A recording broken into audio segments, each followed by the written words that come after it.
প্রকৃতির এই কংস রাজা নিজের পিতাকে বন্দী করে রাজা হয়েছে। তার বাল্যবন্ধু বসুদেবের সঙ্গে তার বোন জ্যেষ্ঠত বোন দৈবকীকে বিবাহ দিয়েছে।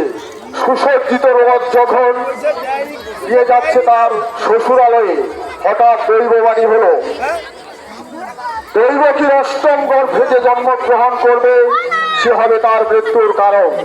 সেখান থেকেই রথ ফিরিয়ে নিয়ে এসেছে মহামতি কংস। কারাগারে বন্দি রেখেছে বসুদেব ও দৈবকীকে। দেবতা মণ্ডলী চিন্তায় অস্থির।